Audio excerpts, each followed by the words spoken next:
Capacity building కోసం కర్మయోగితో కూడా ఒప్పందం పెట్టాం. ట్రైనింగ్ కూడా మాడ్యూల్స్ తయారు చేశారు. మంత్రులు కానీ, సెక్రటరీస్ కానీ, మీ డిపార్ట్మెంట్ కానీ పర్ఫార్మెన్స్ అప్రైజల్ రావాలంటే, కరెక్ట్గా రావాలంటే డౌన్ బిలో ఉండే మెకానిజాన్ని మొత్తం మీ మెషినరీ అంతా కూడా గ్యారప్ చేయాల్సిన బాధ్యత ఉంది. దానికి కర్మయోగి ట్రైనింగ్ ఇన్స్టిట్యూట్ ఉపయోగపడుతుంది. మనం కూడా దాన్ని రీఎన్ఫోర్స్ చేయడానికి ఏమేం కావాలో చేస్తున్నాం.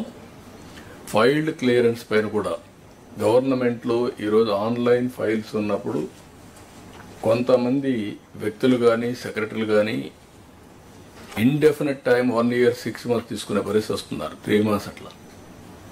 అంత టైం మనం తీసుకుంటే ఏ విధంగా మీ నిర్ణయాలు సమర్థనీయం అనేది కూడా మనం ఆలోచించుకోవాల్సిన అవసరం ఉంది. ఇప్పుడు క్లారిటీ ఉంది. లాస్ట్ మైల్లో ఏ వ్యక్తి ఎన్ని రోజుల్లో ఫైల్ క్లియర్ చేశాడు కూడా క్లారిటీ వస్తుంది. ఎందుకు క్లియర్ చేయలేదు కూడా మీకు ఒక అవగాహన ఉంటుంది. హైరార్కీ వైజ్ మీరు చూసుకుంటే కన్సర్న్ మినిస్టర్స్కి ఆ డిపార్ట్మెంట్లో మొత్తం యాక్సెస్ ఉండే పరిస్థితి వస్తుంది. అదే సమయంలో కన్సర్న్ సెక్రటరీస్కి మీ డిపార్ట్మెంట్ అంతా ఉంటుంది. నాకైతే మొత్తం కూడా వచ్చే పరిస్థితి వస్తుంది. దయచేసి మనందరం ఫైల్స్ అన్నీ కూడా వేగం పెంచాలి, డెసిషన్స్ తీసుకోవాలి. మొన్నే నేను ఆ డేటా కూడా జస్ట్ ఆ రోజు నాకు ఒక ఐడియా వస్తే రిలీజ్ చేశాను. అయితే ఇదేదో నేను కొంతమంది వ్యక్తుల్ని ఎత్తి చూపడానికి కాదు, వ్యవస్థని మెరుగుపరచడానికి, దీన్ని సమర్థవంతంగా ముందుకు తీసుకుపోవడానికి మనం ఆలోచిస్తున్నాం. ఇంకొక పక్కన మీరు చూస్తే వేరియస్ మోడల్స్ వచ్చాయి గవర్నమెంట్ ఆఫ్ ఇండియాలో. నీతి ఆయోగ్ మనం కూడా వచ్చినప్పుడు ఒకప్పుడు పీపీపీ మోడల్ ఉన్నాం, ఇప్పుడు వైబిలిటీ గ్యాప్ ఫండింగ్ ఇస్తున్నారు, ఎఫ్పిఓ వచ్చింది, ఎంఎస్ఎంఈలకు డెఫినేషన్ మార్చారు. ఇవన్నీ కూడా వచ్చినప్పుడు అవన్నీ కూడా ఏ విధంగా ఎవ్రీ డిపార్ట్మెంట్ ఏ విధంగా ఉపయోగించాలనో మనం ఉపయోగించే పరిస్థితి రావాల్సిన అవసరం ఉంది. గవర్నమెంట్ ఆఫ్ ఇండియాలో కూడా ఫస్ట్ మూవర్ అడ్వాంటేజ్ మనం తీసుకోవాలి. వాళ్ళ బడ్జెట్ మొత్తం మనం స్టడీ చేయాలి. ఎంతవరకు మనం ఫండ్స్ తెచ్చుకోగలుగుతామో, మనకు అన్యాయం జరగకుండా ఉండడం ఒకటి, మీరు ప్రోయాక్టివ్గా ఉంటే బెటర్ రిసోర్సెస్ తెచ్చుకోవడం రెండోది. అన్ని గవర్నమెంట్స్ యూనిఫామ్గా పనిచేయవు. అక్కడ ఏ డిపార్ట్మెంట్ అయితే ఏ గవర్నమెంట్ సరిగా పనిచేయదో అక్కడ కానీ మీరు పనిచేసి మళ్ళా క్లెయిమ్ చేయగలిగితే, ఈవెన్ గవర్నమెంట్ ఆఫ్ ఇండియాలో ఒక 1% 2% ఫండ్స్ మీరు తెచ్చుకోగలిగితే that will be a big boost for us. All కార్యక్రమాలు ఇది మీరు ఆలోచించుకోవాల్సిన అవసరం ఉంది. అందుకని ఈ నెలలో కూడా నెక్స్ట్ మంత్ మార్చి లోపల ఆల్ డిపార్ట్మెంట్స్ మీరు ఖర్చు పెట్టవలసిందే ఖర్చు పెట్టి, యూసీలు ఇవ్వాల్సింది యూసీలు ఇచ్చి అదనంగా ఫండ్స్ రాబట్టే కార్యక్రమానికి కూడా శ్రీకారం చుట్టాలి. అన్స్పెంట్ బ్యాలెన్సెస్ గవర్నమెంట్ ఆఫ్ ఇండియాలో ఉంటే అవన్నీ కూడా మనం వర్కౌట్ చేసుకునే పరిస్థితి రావాలి. కేంద్రంలో కూడా అగ్రికల్చర్కు ప్రాధాన్యత ఇచ్చారు. నేను కూడా మన రాష్ట్రంలో నేను చూశాను. అగ్రికల్చర్ ఈజ్ డిఫరెంట్ ఇన్నోవేషన్లో ఆంధ్రప్రదేశ్ ముందుకు పోయే పరిస్థితి వచ్చింది. దానికి కారణం ఓసారి మనం చూపించిన చొరవ, ఓసారి కొంతమంది వచ్చి డిస్ట్రాయ్ చేసిన విధానం, ఇంకొక పక్కన ఫార్మర్స్ ప్రోయాక్టివ్. ప్రపంచంలో మార్పులు చేర్పులు చూసిన తర్వాత వాళ్ళు కూడా మార్పులు చేసుకుని వెళ్తున్నారు.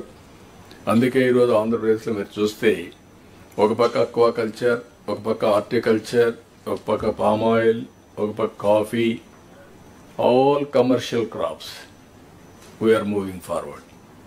నేచురల్ ఫార్మింగ్లో కూడా వీఆర్ ఇన్ అడ్వాన్స్ స్టేజ్.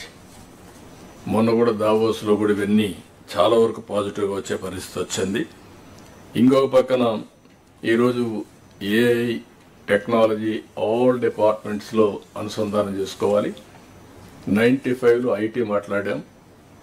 ఆ 95లో ఐటీ ఈరోజు మొత్తం ప్రపంచం మొత్తం ఇండియన్స్ గుర్తింపు వచ్చే పరిస్థితి వచ్చింది. ఈరోజు కూడా ప్రధానమంత్రి నిన్నే ఫ్రాన్స్ వెళ్తే అక్కడుండే ప్రెసిడెంట్తో మన ప్రధానమంత్రి గారు ఏఐ కాన్ఫరెన్స్ అడ్రస్ చేసే పరిస్థితికి వచ్చారు. అంటే రాబోయే రోజుల్లో ఏఐ అనేది రియాలిటీ. 2025 నుంచి ఈ విషయం కూడా మనం గుర్తుపెట్టుకొని అన్ని డిపార్ట్మెంట్లో ఐటీ కంప్లీట్ చేసుకోవడం, దానికి టీసీఎస్ వర్క్ చేస్తూ ఉంది. మీకు ఇది కూడా ఐడియాస్ ఉన్నాయి, అవన్నీ వర్కౌట్ చేయాల్సిన అవసరం ఉంది. అందుకని టెక్నాలజీ ఫుల్గా ఇంటిగ్రేట్ చేసుకొని ముందుకు పోవాల్సిన అవసరం ఉంది. ఇంకో పక్క హౌసింగ్ కానీ, నరేగా కానీ, హెల్త్లో కానీ, జల్ జీవన్ మిషన్ కానీ, ఇన్ఫ్రాస్ట్రక్చర్ కానీ చాలా డిపార్ట్మెంట్స్ ఒక మాటలో చెప్పాలంటే నేను ఊహించిన విధంగా డిస్ట్రాయ్ అయినాయి. జల్ జీవన్ మిషన్ ఆబ్జెక్టివ్నే వీళ్ళు డైల్యూట్ చేసే పరిస్థితికి వచ్చారు. జల్ జీవన్ మిషన్ పెట్టింది ఏదైతే సస్టైనబుల్ వాటర్ ద్వారా ప్రతి ఒక్క ఇంటికి ట్యాప్ వాటర్ ఇవ్వాలని, అలాంటి ప్రాజెక్ట్ను కూడా బోర్స్ ద్వారా నీళ్ళు ఇచ్చే పరిస్థితికి వచ్చారు. అది కూడా ఆఫ్ హ్యాండెడ్గా చేసే పరిస్థితికి వచ్చారు. అవన్నీ కరెక్ట్ చేయమన్నాం. ఏదైతే కొన్ని రాష్ట్రాలు 70,000, 80,000, 1,00,000 కోట్ల రూపాయలు అంటే మన వాటా 45% వస్తుంది ఇచ్చి డ్రా చేసి ఖర్చు పెట్టే పరిస్థితికి వచ్చారు. Some of the states have reached advance stage every ఇంటికి సస్టైనబుల్ ట్యాప్ వాటర్ ఇచ్చే పరిస్థితికి వచ్చారు. మనం ఇంకా కూడా అలాంటి సమస్యలతో సతమతమయ్యే పరిస్థితి వచ్చాం. మనం స్పీడ్ పెంచాల్సిన అవసరం ఉంది. అదే మరిగా మీలో కూడా అందరం కూడా గుర్తుపెట్టుకోవాల్సింది, మనం ఐసోలేటెడ్ కాదు, స్టాండ్ అలోన్ కాదు. సెంట్రల్ గవర్నమెంట్లో బడ్జెట్ పెట్టిన తర్వాత ఆ బడ్జెట్ని మీరు స్టడీ చేసి మీరు ఏ విధంగా అనుసంధానం చేసుకోగలుగుతారు, మన బడ్జెట్ ఎట్లా తయారు చేస్తాం, ఏ విధంగా రీఓరియంట్ చేసుకోవాలనో మీరు కూడా చేయాల్సిన అవసరం ఉంది.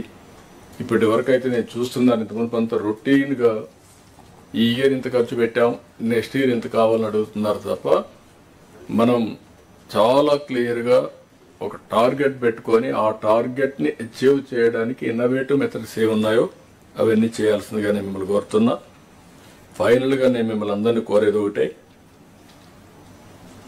2047 చాలా స్పష్టంగా 15% year on year growth rate పెట్టుకున్నాం. అదే సమయంలో $2.4 ట్రిలియన్ మన జిఎస్టిపి ఉండాలనుకున్నాం. $42,000 per capital income highest in the country రావాలనుకుంటున్నాం. అది కూడా ఫైనాన్స్ చూపించినప్పుడు, ప్లానింగ్ చూపించినప్పుడు చూపిస్తారు. ఏ విధంగా 30 సంవత్సరాల డేటా 1995 నుంచి 2024 వరకు ఆ డేటా మీరు చూస్తే ఇట్ ఈజ్ ఐ ఓపెనర్ అవుతుంది. ఆ రోజు ఆలోచించిన విధానం, కన్సిస్టెంట్గా ఫాలో అయినటువంటి పాలసీస్ అన్ని ఎక్స్ట్రాడినరీ ఫలితాలు వచ్చాయి. ఇప్పుడు మనం చేసేది ఒక చరిత్ర. ఆ చరిత్ర ఇప్పుడు కాదు, రాబోయే రోజుల్లో భావితరాలు మనం గుర్తుపెట్టుకునే విధానంగా ఉంటాయి. అయితే ఇక్కడ దీర్ఘకాలంలో మాట్లాడుతూ షార్ట్ టర్మ్లో మనం మర్చిపోతే కష్టం. ఈ ఇయర్ నుంచి మీరు ఆలోచించాల్సింది, ఈ ఇయర్ మీరు ఏం చేయబోతున్నారు. 1 ఇయర్, ఫస్ట్ ఇయర్లో ఒక 2-3 నెలలు లేకపోయినా ఫస్ట్ ఇయర్ వీఆర్ కంప్లీటింగ్. అక్కడి నుంచి 25, 26 మన బడ్జెట్ ఒక వినూత్నంగా ఉండాల్సిన అవసరం ఉంది. ప్రజల ఆస్పిరేషన్స్ని ఫుల్ఫిల్ చేసే విధంగా ఎవ్రీ డిపార్ట్మెంట్ మీరు ఆలోచించాలి. అదే సమయంలో ప్రతి ఒక్కరు కూడా ఒక క్లియర్గా మీ గోల్స్ ఏంటి. కొన్ని డిపార్ట్మెంట్ జిఎస్టిపి కాంట్రిబ్యూట్ చేస్తున్నాయి, కొన్ని డిపార్ట్మెంట్ రెవెన్యూ కాంట్రిబ్యూట్ చేస్తున్నాయి, కొన్ని డిపార్ట్మెంట్స్ మానవ వనరుల అభివృద్ధి కోసం కష్టపడుతున్నారు, కొన్ని డిపార్ట్మెంట్ వెల్ఫేర్ చేస్తున్నారు, కొన్ని రెగ్యులేటరీ ఉన్నాయి. అందుకే సబ్జెక్ట్స్ కూడా అదే మరి డివైడ్ చేశాం మేము. కాబట్టి అవన్నీ కూడా మనం ఇక్కడ మాట్లాడుకున్న తర్వాత మీకు క్లారిటీ రావాలని కోరుకుంటున్నా. అందుకని ఈరోజు మనం గ్రామ, మండలం, కాన్స్టిట్యున్సీ ప్రణాళికలు కూడా తయారు చేసుకుంటున్నాం. అక్కడి నుంచి కూడా, ఎందుకంటే కొన్ని ప్రాంతాలే అభివృద్ధి అయ్యి మిగిలిన ప్రాంతాలు అభివృద్ధి కాకపోతే అది కూడా కరెక్ట్ కాదు. దాన్ని కూడా ఏం చేయాలో చేయడం. నా దగ్గర నుంచి లాస్ట్ మైల్లో ఉండే పొలిటికల్ ఫంక్షనే పనిచేయాలి. చీఫ్ సెక్రటరీ నుంచి గ్రామ సచివాలయం నుండే ఉద్యోగి వరకు పనిచేసే పరిస్థితి రావాలి. అందరం కూడా సమిష్టిగా పనిచేసి షార్ట్ టర్మ్లో ప్రజలకు హ్యాపీగా ఉండే విధంగా ఏమేం చేయగలుగుతాం చేయడం. ఈ రోజు మీద ప్రతి ఒక్కరిలో ఒక సాటిస్ఫాక్షన్ ఉండాలి. రేపటి మీద ఒక భరోసా, మళ్ళా భవిష్యత్తు బాగుంటుందని ఒక ఆశ ఉండాలి. ఈ రెండు ఉంటే తప్ప సాధ్యం కాదు. అల్టిమేట్గా తెలుగు జాతి అనేది ప్రపంచంలో నెంబర్ 1 చేయాలని నా సంకల్పం. నేను ఇక్కడుండే అందరిని కూడా కోరుతున్నా, అది ఎన్డీఏ సంకల్పం. నేను కానీ మిత్రుడు పవన్ కళ్యాణ్ కానీ, అదే మరిగా మిగిలిన బీజేపీ కానీ అందరం కూడా అదే ఆలోచిస్తున్నాం. అందుకని మీరు చూస్తే ఇండియన్ పాలిటిక్స్లో కూడా పెను మార్పులు వచ్చాయి. మాటలు చెప్పే వాళ్ళందరూ చరిత్రలో కనుమరుగైపోయే పరిస్థితికి వచ్చారు. ఎవరైతే యాక్షన్లో చూపిస్తున్నారో వాళ్ళు సర్వే అయ్యే పరిస్థితికి వచ్చారు. రాబోయే రోజుల్లో ఇంకా కూడా దీనికి మీరు చూడబోతారు. ప్రజల్లో అవేర్నెస్ పెరుగుతుంది. పెరిగినప్పుడు పర్ఫార్మెన్స్ ఇది క్రైటీరియా. ఎవరైతే పర్ఫామ్ చేస్తామో వాళ్ళకు మనుగడ ఉంటుంది. కానీ ఇక్కడుండే ఆఫీసర్స్ కూడా నేను కోరుతున్నా, మనందరిపైన ఒక హిస్టారికల్ రెస్పాన్సిబిలిటీ ఉంది.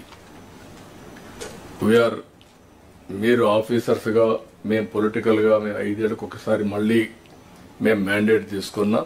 ఇక్కడుండే ఆఫీసర్స్ పైన ఒక బాధ్యత ఉంది. One of the best service IAS, cream of the society. You got this opportunity. ఈరోజు ఇక్కడుండే మంత్రులకి ఇంతమంది ప్రజల్లో ఎంతమందికి అవకాశం వస్తుంది? ఇక్కడుండే ఆఫీసర్లకి ఈ స్థాయిలో రావడానికి ఎంతమంది ఆఫీసర్లో మీరు ఈ స్థాయికి వస్తారు? ఈ 2 విషయాలు మనం గుర్తుపెట్టుకోవాల్సిన అవసరం ఉంది. అనునిత్యం మనం సమీక్ష చేసుకుంటూ మనం అనుకున్న లక్ష్య సాధన కోసం రీడెడికేట్ కావాలని, దానికి కాన్ఫరెన్స్ ఉపయోగపడాలని మనస్ఫూర్తిగా ఆకాంక్షిస్తూ మరొకసారి I wish all the best for all of us, including me and state. Thank you అనంట.